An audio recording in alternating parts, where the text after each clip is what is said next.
Have you ever looked at God and thought, you don't know how this feels? I have. There was a season in my life when I was carrying a pain so deep, I honestly believed no one could understand it. Not my friends, not my family, not even God. I remember thinking, you've never felt this kind of betrayal. And then Jesus asked me one question. If the person who hurt you died tonight, where would they spend eternity? I knew the answer. And then he asked me something even harder. Do you want that? My answer surprised even me. No, of course not. Because underneath all of the hurt, there was still love. But I wasn't finished arguing. I said, Lord, you don't know how this feels. You weren't betrayed the way that I was. And that's when everything changed. It was as though the Lord quietly reminded me of his journey. They came for me in the garden. They beat me. They plucked out my hair. They mocked me. They scourged me. They nailed me to a cross. Then came the question that has stayed with me ever since. Did any of those things kill me? No.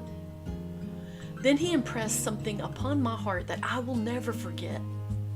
I carried every betrayal, every act of unfaithfulness, every horrible pain, every rejection, every wound that people would ever inflict upon one another. I willingly carried the consequences of sins I never committed. Suddenly, Hebrews came alive to me. We do not have a high priest who cannot feel and understand our weaknesses. He doesn't sympathize because he studied pain. He sympathizes because he entered it. The cross wasn't just where Jesus paid for sin.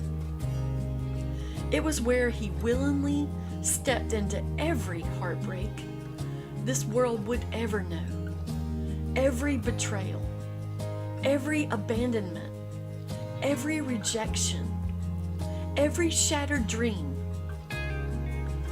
He didn't stand at a distance and tell us to be strong.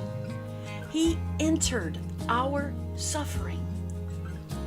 So today, if you've ever whispered, Lord, you don't know how this feels, I want you to know something. He does. Not because he caused your pain, not because he wanted your pain, but because he chose to carry the weight of a broken world out of love for you. And maybe that's what compassion really is. Not standing at a distance, but stepping into someone else's suffering until they no longer have to carry it alone.